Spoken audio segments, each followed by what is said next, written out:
खुलुमबाय स्टुडिअ दं आं राकेश रामसियारि बे समाव नोंथाङा जुदि गुवाहाटी सोहोराव थामहिनबा बे समाव सोरखौबा मोजां मोनलायनानै गोसो थोखुमानानै जुदि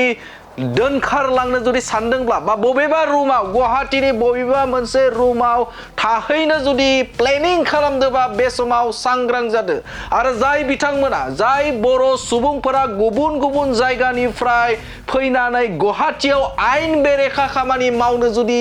बिथांमोना सानदोंब्ला बिथांमोना सांग्रां जादों जुदि सांग्रां जायाब्ला नोंथाङाबो जेवेर स्कटनि फान्दोआव गोग्लैगोन थामहिनबा बे समाव जेयाव गोग्लैगोन आरो नोंथाङा बे समाव गोजा न'नि आलासि जानोबो हागौ बे समाव नोंथाङा सांग्रां जा जाय बिथांमोना सोरखौबा गोसो थोखुमानानै थामहिनबा सोरबा हाबा जाखांनाय आइजोखौ थामहिनबा गथ' गोनां सोरबा आइजोखौ लानानै गुवाहाटीयाव थांखुमानानै थाहैनो जुदि प्लेनिं खालामदोंबा थामहिनबा बे जायगायाव रुम भारा जुदि लाहैनानै थानो जुदि नोंथाङा प्लेनिं खालामदोंब्ला नोंथाङा सांग्रां जाखादो आरो सांग्रां जायाब्ला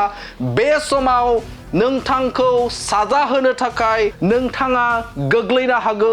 जेवेर स्कटनि नोजोराव नोंथाङा गोग्लैनो हागौ थ' बेखायनो नोंथाङा सांग्रां जा मा बे जेवेर स्कटआ नोंथांमोननो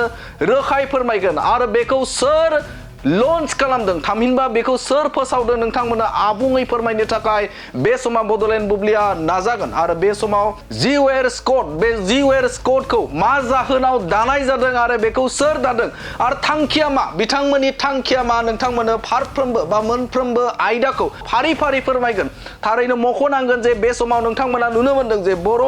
बर'फोरजों लोगोसेनो गुबुन गुबुन हारिनि सुबुंफोर बा जाय सुबुंफोरा बे समाव गुवाहाटीयाव गोबां जिउ गोमानाय थासारि नोंथांमोना नुनो मोनदों गुबुन गुबुन जायगानिफ्राय फरायनो थाङो गुबुन गुबुन जायगानिफ्राय गुवाहाटीयाव थाहैयो लजिंआव थाहैयो गोबां जायगाफोरावनो बे समाव खामानि मावनो असिलायै थाहैयो नाथाय बे खामानि मावहैनो थाहैनाय आरो जाय बिथांमोना बे समाव फरायसानि मुङाव थामहिनबा बे समाव बबेबा मोनसे रुमाव थाहैनानै आयेन बेरेखा जाय समाजनि बेरेखा बर' हारिनि बेरेखा बे बेरेखा हाबाजों लोब्बा थायो बे लोब्बा थानायफोरखौ रैखाथि होनो थाखाय बे समाव दुलाराय बर' फरायसा आफाद थामहिनबा कामरुप मेट्रपलिटान जिल्ला दुलाराय बर' फरायसा आफादनि मोनसे गोख्रों बिथांखि आरो दिनै बे बिथांखिखौ लादों आरो बे गोख्रों बिथांखि बायदि बिथांमोना जेवेर स्कट मोनसे लन्च खालामदों आरो बेनि गेजेरजों बिथांमोना जे गुवाहाटीयाव जाय बिथांमोना आयेन बेरेखा थामहिनबा बे समाव गाज्रि हाबाजों लोब्बा थानाय सुबुंफोरखौ बिथांमोना फारफ्रोमबो दिगजों नायगोन आरो बिथांमोनखौ संदाननानै गोख्रों राहा लागोन होननानै फोरमायथिदों कामरुप मेट्रपलिटान जिल्ला दुलाराय बर' फरायसा आफादनि आफादगिरि बिथां अबिनाश नार्जारि बिथाङा थारैनो मख'नांगोन जे बे समाव बिथांमोननि मोनफ्रोमबो खामानियानो बर' हारिखौ गेरेमसा खालामनाय आरो बर'फोरा जे गुवाहाटीयाव थांनानै आयेन बेरेखा खामानि मावनायफोरखौ नायनाय बर' हारिफोरनि खायसे सुबुंफोर जाय सुबुंफोरा बे जायगायाव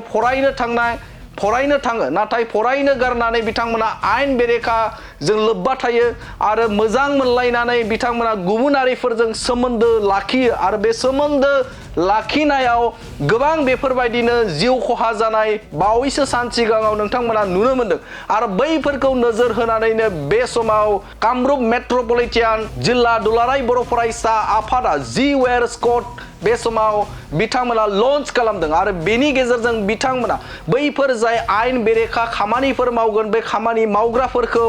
गोख्रों नोजोरजों बिथांमोना नायगोन आरो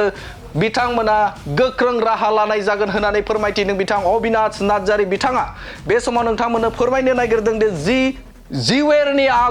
जेवेर स्कटनि जे आबुं मुं बे आबुं मुङा जादों गुवाहाटी एबसु वाच एन्ड रेस्किउ एंगेजमेन्ट स्कट फिन बुंफिनदों गुवाहाटी एबसु वाच एन्ड रेस्किउ एंगेजमेन्ट स्कट आरो बेनि गेजेरजों बिथांमोना बे समाव आयेन बेरेखा जाय बिथांमोना बे समाव सोरबा सासे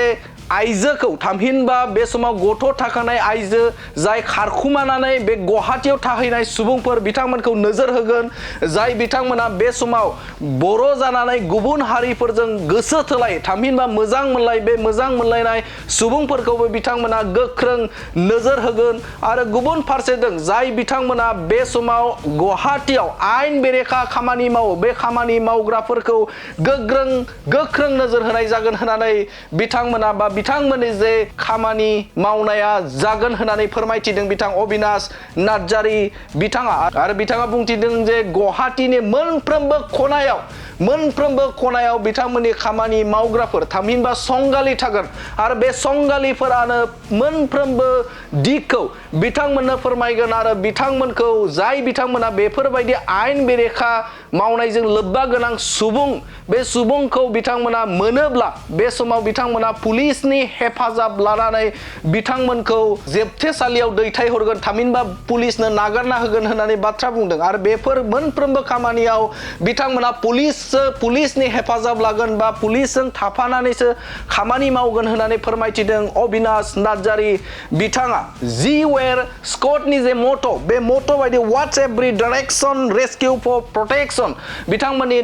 बे मट' बायदि बिथांमोना खामानि मावगोनखौ फोरमायथिदों बिथां अबिनाश नार्जारी बिथाङा थारैनो मख'नांगोन जे नोंथांमोनाबो नुनो मोनदों दे बावैसो सान सिगाङाव बर' सुबुं जाय फरायनो थाहैनाय सुबुं बे फरायनो थाहैनाय सुबुङा गुबुन हारिजों मोजां मोनलायनानै जिउ जोबनाय नोंथांमोना नुनो मोनदों आरो बेनि अनगायैबो गुबुन समाव बेफोरबायदिनो थासारि जाबाय थायो गुवाहाटीयाव आरो बिथांमोननियाव थामहिनबा कामरुप मेट्रपलिटान दुलाराय बर' फरायसा आफादनाव सानसेयावनो बेफोरबायदि गोबां दोनखारलायनायनि बिथांमोनाव फन थाङो कल थाङो सानसेयावनो साबा साब्रै बेफोरबायदि कल थाङो आरो जायखौ नोजोर बोनानै बिथांमोना बेफोर गिदिर बिथांखिखौ लादों होननानै बाथ्रा बुंथिदों मोनफ्रोमबो दिगाव नायनो थाखाय बे समाव दुलाराय बर' फरायसा आफाद थामहिनबा कामरुप मेट्रपलिटान दुलाराय बर' फरायसा आफाद बे आफादनि सोद्रोमाया मोनफ्रोमबो दिगखौ नायगोन होननानै बाथ्रा बुंफिनदों आरो गोख्रों राहा लागोनखौ बिथांमोना फोरमायनायखौ नुनो मोनदों बे आयदानि सायाव नोंथांमोनाबो माबायदि जादों नोंथांमोना कमेन्ट्सनि गेजेरजों फोरमायहरनो हागोन बिथांमोनखौ थामहिनबा कामरुप मेट्रपलिटान जिल्ला दुलाराय बर' फरायसा आफाद बे आफादनि जे सोद्रोमाफोर बे सोद्रोमाफोरनि जे हाबा मावनाय थामहिनबा नैबे जी वेर स्कट दे दाफुंनाय बे दाफुंनाय सायाव नोंथांमोना माबायदि जादों नोंथांमोनाबो कमेन्ट्सनि गेजेरजों फोरमायहरनो हागोन थामहिनबा नोंथांमोनाबो बिथांमोनखौ थुलुंगा होनो हागोन जे कमेन्ट्सनि गेजेरजों नोंथांमोना थुलुंगा होनो हागोन बिथांमोननि नाजानायखौ बे समाव नोंथांमोननो बिथांमोननि जे खौरां मेल बे खौरां मेलखौ नोंथांमोननो फिन आरोबाव होनो थाखाय आखायाव बे खौरांगिरि मेलनि गेजेरजों कामरुप मेट्रपलिटान जिल्ला दुलाराय बर' फरायसा आफादा फंनैसो बाथ्रा मिथिहोनो नागिरदों फोरमायनो नागिरदों खावलायनो नागिरदों आरो लोगोसे वार्निंबो होनो नागिरदों जे नोंथांमोना नुबाय थायो ससियेल मिडियाफ्राव जे गोबां मानसिफ्रा गुवाहाटीयाव खारबोयो सोरबा गुबुन हौवाजों खारबोनाय सोरबा गुबुन हिन्जावजों खारबोनाय हौवा थासेयावब्लाबो हिन्जाव थासेयावब्लाबो गुवाहाटीयाव फैनानै बबेबा रुम भारा लानानै थाफैनाय जोङो नोंथांमोना मिथिबाय थायो आरो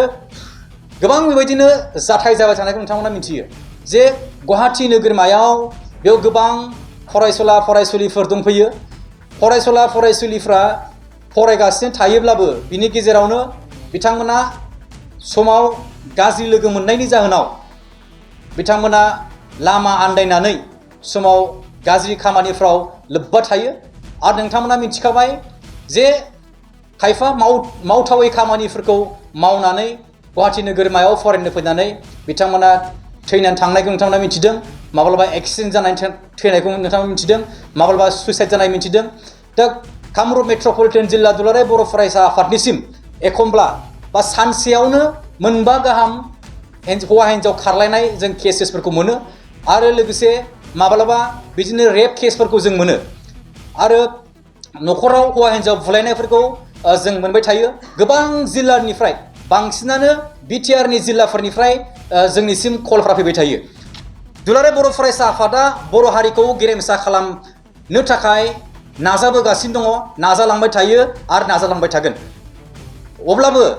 जोंनि समाजाव ओरैबायदि मानसि दङ जे बर' हारिखौ गुबुंले खालामनो थाखाय गुबुन गुबुन खामानिखौ मावबाय थायो। अब्ला जोङो गुवाहाटियाव थानाय थामहिनबा कामरुप मेट्रपलिटन जिल्ला दुलाराय बर' फरायसा आफादा जोंनि बर' हारिखौ गेरेमसा खालामनो थाखाय बा बर' हारिखौ गुबुंले खालामनायनिफ्राय जोङो रैखाथि होनो थाखाय दिनैनि सानाव जोङो मोनसे स्क्वाड जों लन्च खालामदों आरो बे स्क्वाडनि मुङानो जाहैबाय जि आवेर स्क्वाड, थामहिनबा गुवाहाटि आबसु वाच एन्ड रेस्किउ एंगेजमेंट स्क्वाड। बे स्क्वाडाव माखासे रैखाथि भलन्टियार्स आरो संगालि भलन्टियार्सफोर थागोन। गुवाहाटि नोगोरमायाव मोनथाम पुलिस डिस्ट्रिक्ट दङ, ईस्ट, वेस्ट आरो सेन्ट्रेल। बे गासै मोनथाम पुलिस डिस्ट्रिक्टआवबो जोङो रैखाथि भलन्टियार्सफोरखौ दोनगोन, जायफोरनि खामानिया जागोन जे बहाबा सोरजोंबा बुजानाय बा बहाबा सोरजोंबा थगायजानाय बा बहाबा खामानि मावनो थाफैदों, लेबार खामानि मावनो थाफैदों, नाथाय मालिकनिफ्राय दरमाहाखौ मोनाखै, सालारिखौ मोनाखै। स' बेफोर खामानिखौ मावनो थाखाय आरो बेजों लोगोसे सोरजोंबा थगायजानाय बा सोरजोंबा लांखार जानाय बा हिउमेन ट्राफिकिंफ्राव सोरबा हिउमेन ट्राफिकिंनि भिक्टिम जानाय, स' बिथांमोनखौ जों रैखाथि होनो थाखाय जोङो बे मोनथाम पुलिस डिस्ट्रिक्टआव जोङो रैखाथि भलन्टियार्स दोनगोन। आरो बेजों लोगोसे देरसिन बाथ्रायानो जाहैबाय जोङो गुवाहाटि नोगोरमायाव खना खनला जोङो संगालिफोर दोनसिगोन आरो बिथांमोनखौ जोङो बुंगोन संगालि भलन्टियार्स। आरो संगालि भलन्टियार्सफ्रा जोंनिया जागोन सोरबा मैगं फानग्रा, सोरबा थेला नारग्रा, सोरबा गारि सालायग्रा, सोरबा फरायसा बा सोरबा गेदेमा, सोरबा अफिसार्सआनो जा, गोबां जोङो संगालिफोर दोननो नागिरदों। गुवाहाटिनि खना खनला जायगाफ्राव जोङो संगालि भलन्टियार्स दोनगोन, जायफोरनि खामानिया जागोन जे बर' मानसिफ्रा गुबुन जिल्लानिफ्राय गुवाहाटि नोगोरमायाव फैनानै जे बेयाव गाज्रि खामानि मावफैदों, गाज्रि हाबा मावफैदों, बेयाव फैनानै बिदिनो सेंग्रा सिख्ला जमा थालायनानै बिथांमोना गाज्रि खामानि मावदों आरो लोगोसे बिदिनो बेयाव गावनि हौवाखौ गारनानै गावनि हिन्जावखौ गारनानै थाफैदों। स' बेफोरखौ संनो थाखाय जोङो संगालि भलन्टियार्स हगारसिगोन। बेनि थाखायनो जोङो वार्निं होनो नागिरदों जे AWARE, AWARE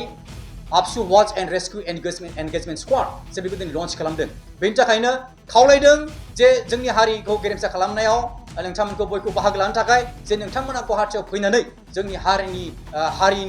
हारियाव दाग होफैया होननानै जोङो बेखौनो खावलायदों। आरो जोङो रेस्किउ खालामनाय समाव जों जेब्लायबो जोङो फाइखि हान्जानि थामहिनबा जों पुलिसनि आरो गोबां